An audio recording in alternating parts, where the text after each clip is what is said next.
It's April 2017, you're watching Boruto for the first time, and you're introduced with the scene of Boruto and a mysterious man on top of a destroyed Hokage monument. The mysterious man is revealed to be named Kawaki. He utters the phrase, "I'll send you to where I sent Lord 7. So as far as you know, he unalived Naruto. But for what reason? We don't know. And why is Boruto's eye destroyed? These are all the questions we asked ourselves almost 10 years ago. And for some of them, we gotten almost all the answers to our questions. All the questions about Boruto's ending. And in today's video, we're going to cover all of them so we can possibly see what we can expect in the future of TBV Vortex. Oh, and I almost forgot. If you're still here, go ahead and drop a hype on the video so we can expand the reach of the videos to other Boruto fans. Okay, let's see. So rewatching the brief fight scene between Boruto and Kawaki, I noticed that this scene makes way more sense now than it did back in 2017. Yeah, obviously, right? And it's a pretty cool experience to see how the story is slowly but surely unveiling the most prominent mysteries right before our eyes. It's like everything they said in this conversation was at one point a big plot point in the series. So let's actually watch it together, from start to finish. So we open up the scene to Boruto saying the age of Shinobi is over, followed by him telling Kawaki that he didn't think he would go this far. So right off the bat, that's a huge blow to the face. It already got us invested to finding out how the era of Shinobi ended, and why is it Kawaki's fault. From Boruto saying this, it sounds like Kawaki has went through great extremes for a cause, so far to where he would be willing to end the age of Shinobi. Now when he says the age of Shinobi, we don't exactly know what he means by that. Is it more of a systematic thing, or did he literally just eliminate every Shinobi there is, or is he planning to? So to find out the answer to that question, we really gotta dive deep into Kawaki as a character. What are his motives? What is he trying to accomplish? As well as his overall demeanor. Kawaki's only true motive as of right now is to basically eliminate every threat there is to this Shinobi world. And not for the sake of Shinobi, but for the sake of protecting Naruto. So at the current moment, these threats consist of Code, all of the Shinju, and Boruto. Well, not so much as Boruto, more so Momoshiki. So his goal is just to eliminate all these threats, including Boruto, for just being an Otsutsuki. His devotion to this plan runs deep. Deep enough for him to even take himself out because of his own Otsutsuki blood. So you can see his hatred for the Otsutsuki is what drives him to keep getting stronger, or searching for that power to accomplish his goals. Judging by Kawaki's history, it's apparent that he bears no ill will towards Shinobi in general. He even trained under Naruto to learn ninjutsu, the Shadow Clone Jutsu and Fireball Jutsu. So you can consider him a Shinobi, not in a traditional sense, but he has no problem embracing the way of the Shinobi. But where things get a little shaky is when we look at the way of the Shinobi, and also the mindset they carry. As we can see multiple times throughout the story, we see Kawaki get kind of frustrated with Naruto because of him choosing to get involved with confrontations that bears a high percentage of him being unalived or extremely hurt. But in Naruto's mind, he can never back down from a fight because that's just how his brain is wired as a Shinobi. It really has nothing to do with him being the Hokage. Even if Naruto never became the Hokage, I'm pretty confident he would still find himself in a life or death battle against Momoshiki or Ishiki. His protective nature runs deep, and that's what Kawaki just doesn't get. It really started with Naruto, but over time, he started to see people other than Naruto adopt this mindset, like Sarada when she was trying to protect Boruto. That's why he said all you Shinobi are destined to die early. That's not really a shot at Sarada, it's more of a realization that this mindset isn't only belonging to Naruto. It's a mindset that was drilled into the minds of every Shinobi from their childhood. It's because of the Shinobi system that Naruto thinks like this. And since now he knows he's been like this all his life, changing Naruto is probably not an option. So to really make a change, he has to cut the problem by its roots. The Shinobi system has to go. The Shinobi system representing all of the hidden villages. If there aren't any villages to protect, then there's no need for Kage or Shinobi, which means Naruto does not have to risk his life anymore to protect said village. Look at this conversation between Naruto and Kawaki, and this will pretty much tell you everything you need to know.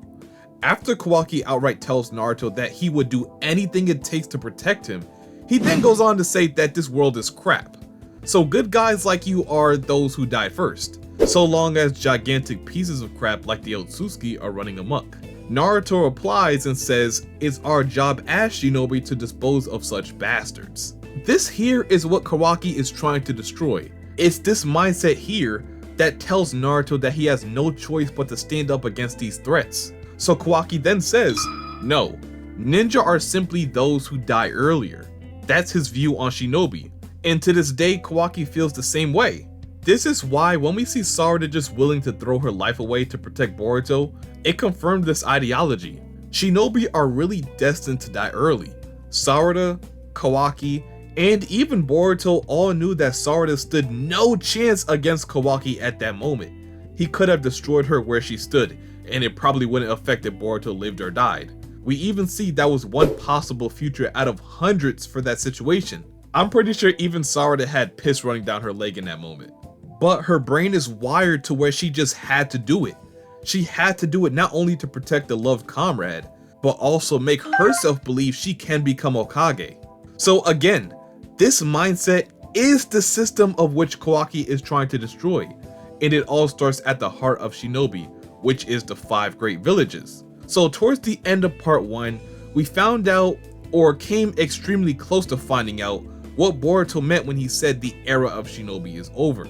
Of course, this narrative is far from over, because Kawaki hasn't even started showing signs of this plan to end the age of Shinobi. So more lore on this decision is definitely going to come our way in the coming years. But as far as we know, this ideology from Kawaki is what will birth this great destruction. So moving on, after this, Kawaki says to Boruto that he will send him where he sent the 7th Hokage. Okay, so this is probably the easiest to grasp. We know everything about the situation. Obviously, he's referring to the Daikokuta dimension. There isn't any future where Kawaki would actually unalive Naruto. So when he says this to Boruto, he's saying he wants to seal him in the Daikokuta dimension, as he already tried to do it, but it's probably not going to be so easy since Boruto has the Karma Seal. So I'm guessing Kawaki's final answer is to not unalive Boruto, but to seal him. Which is weird because as far as up to now, Kawaki just wanted to eliminate Boruto for good. So something happened between the two of them to make Kawaki change his mind about wanting to eliminate Boruto. But what could it be? Could Boruto have talked Kawaki out of it? I don't think that's very likely. Could they have both went through some traumatic experience together to forge a closer connection? It's possible. There's a lot, and I mean a lot of possibilities. But what I truly think is that this aligns with Kawaki's plan to destroy the Shinobi system. I believe that Kawaki has gotten to a point to where he realizes that just destroying himself along with Boruto will not ensure Naruto's safety. The only surefire way to do so is to aim all of his energy at the Shinobi system. But of course, Boruto is going to be the only one that can stand up to him. So that's where both of their ideologies collide, like Naruto and Sasuke at the Final Valley. But instead of unaliving him, Kawaki now wants to just seal him to get him out of the way. As his brother, he still has that love for him, and apparently is still strong.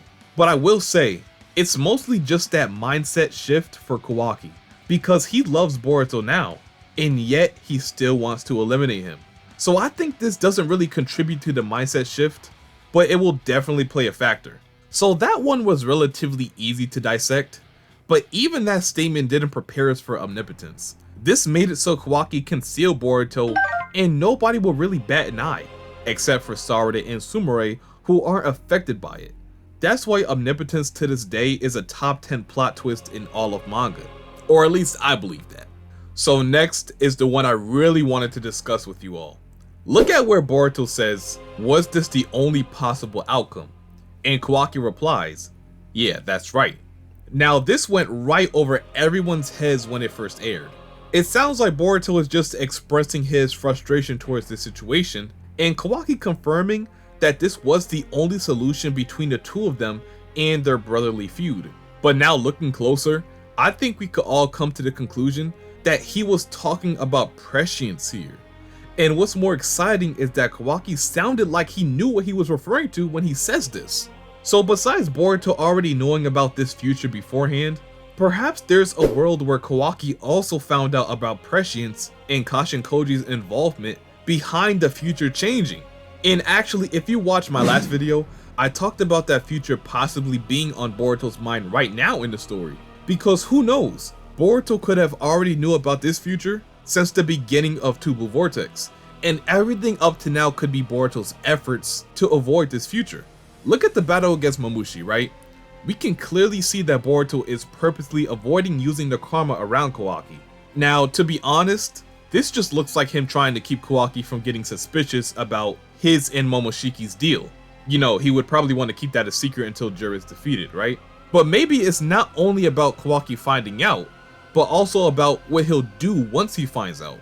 Maybe that's the catalyst that puts him on the course to this future right here. So by Boruto hiding his karma from Kawaki, it also ensures that this future doesn't happen faster than it's supposed to. So then you gotta ask yourself the question, if Boruto was already informed of this future by Kashin Koji beforehand, because if you believe he has, then Boruto definitely already made an effort to avoid this future altogether. And on the other side, I knew that they wouldn't keep their secret from Kawaki. And by secret, I'm not talking about Boruto and Momoshiki, I'm referring to Kashin Koji. Remember, he doesn't want anyone to know that he's involved. Only certain characters like Inojin, Shikamaru, and Boruto know about Koji's involvement. Because the more people that know, the more danger Koji would be in. And it could also have some lasting effects on the future.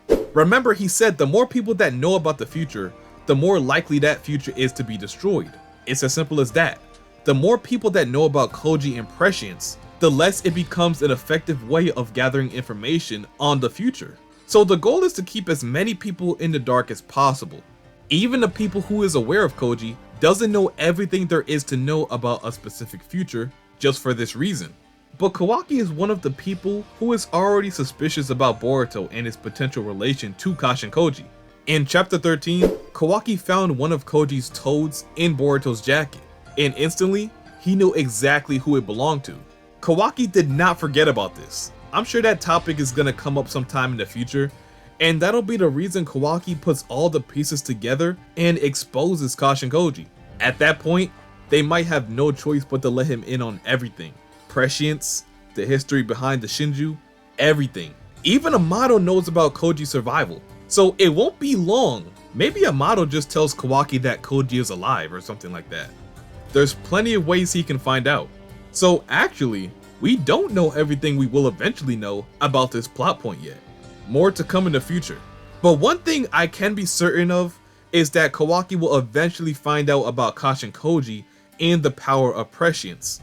So moving on to the last part of the video, the most controversial and anticipated part in my opinion.